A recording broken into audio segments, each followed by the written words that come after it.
One of my most humbling and eye opening experiences for me was when I was truly alone. Like, I'm talking about complete isolation, right? And I mean, like, the physically as well as just emotionally, you know? There's always somebody that you can rebound your either issues or your emotional problems or any type of physical loneliness. You can always like count on somebody to take care of that, right?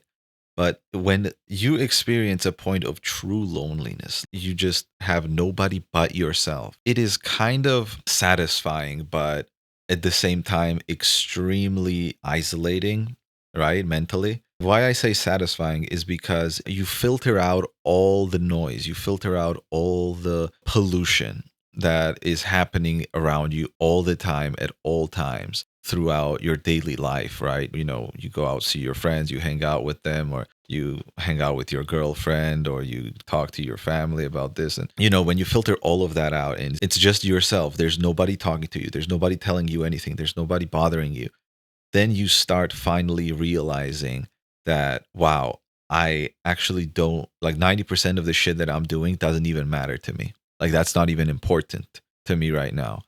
And that's when you slowly realize, holy shit, being alone helps me realize and think about all the things that I actually would like to do and all the things that I might like doing, but I never really thought about it or I never really tried. Right. And there was a time for me where I was basically alone in my apartment for a week, right? I live with my brother in my apartment and my family is very close. So we see each other all the time, but there was a moment where my mom was abroad for 2 weeks and my brother had to move out for also 2 weeks. And so for 2 weeks I was just completely isolated in this big ass apartment. For me, that was like a fresh experience because if I had nobody to really like talk to, like friends or something like that, then it would be pretty easy for me to just leave my room and, you know, my mom comes in, she talks to me, my brother, I just hang out with him, I play some video games with him and stuff. So since I didn't have any of that anymore, and I also chose not to just play video games with my friends online for a couple of days, it basically opened my eyes a lot. Being isolated helped me think about all the things that I am doing that actually get in the way of my progress, right? So this might sound confusing, but what I mean by that is you, as a developing person, have a lot of things that distract you, right? Whether it's your friends, your family, or whatever. And when everything is stripped away in this complete isolation, you start realizing so many things that you are dependent on, so many things that keep you stuck in the same place, even though you don't realize it, right? Like, for example, when I was alone and I didn't have my brother to hang out with or my mom to talk to, I realized how empty that was making me feel. I realized how, like, it was weighing really heavily on my heart that I had no one around me. And that is just a good thing to know in general, right? So that's why I'm saying it's good for you to isolate yourself. You know, I'm not saying permanently or whatever, but just to go through that experience so you start thinking about how your brain actually works. Because when you're isolated, you start thinking of yourself as two separate people, right? The way that your mind reacts to things and the way that you act, right? So to extreme isolation, my body reacted negatively. I was really down and it was weighing on me really heavily. That means whenever I was hanging out with my brother and whenever I was hanging out with my mom, those were actually very important things for me personally, for my mind at least, because I needed that interaction just to keep me sane.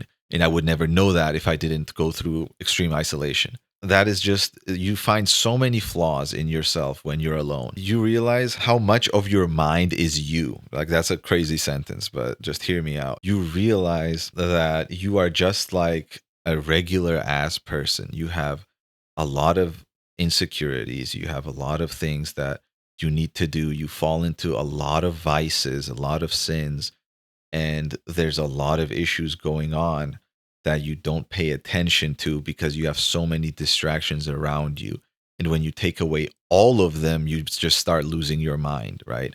I'm not saying I was just completely void of distractions when I was alone, but I had way less. And that, even that was enough for me to just look back and be like, holy shit, this is the things that I'm doing. They're like so automatic. All the dependencies that I have and all the weaknesses that I have, they are so apparent now. And it was so invisible back then because I never had to think about it. It also made me think like, holy shit, most of my life I was never really alone. I never really had complete independence. I always cared about what my family would think or what my family had to say about the things that I would do or the things that I would think about doing. And that halted a lot of my freedom. But I'm not saying it like I'm blaming my family for shit. I'm just saying how it is. You know, I have friends, they basically, their parents don't even call them when they're out, right? They don't even check up on them or anything. And we both, me and the friend that I'm talking about, we both have versions of that, which is his version is, damn, is, you know, it's nice when your parents check up on you. And my version is like, damn, if my family never checked up on me, there might have been a lot of shit that I would do, good or bad, right? It would be an experience either way. And so, since I have realized this, it is a lot more clear to me the direction that I have to choose. Now that I know I'm dependent on other people, that means I need to be alone more. Now that I know that my family's opinion matters a lot to me, that means that I have to tone back on the way that I think about if my family agrees with my decisions or not, if people around me that I care about, if their opinions of me matter or not. And these are very like intrinsic feelings because, well, I had them since childhood, right? And so it's really hard for you to actually get rid of these things that you might think are holding you back. But at least isolation gives you a chance to even observe these problems, for a chance for you to even acknowledge them, you know? It's just a cool experience to go through so you realize the steps that you have to take for you to become a better version of yourself. Because at the end of the day, that's what matters, you know? You need to become the better version of yourself so that the people around you can rely on you and depend on you, you know, if that's what's important to you.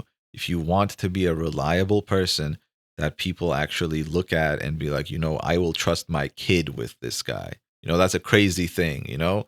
If someone can trust their kid with you, that means you're a pretty reliable person. And I'm not saying to strive to be this way for other people.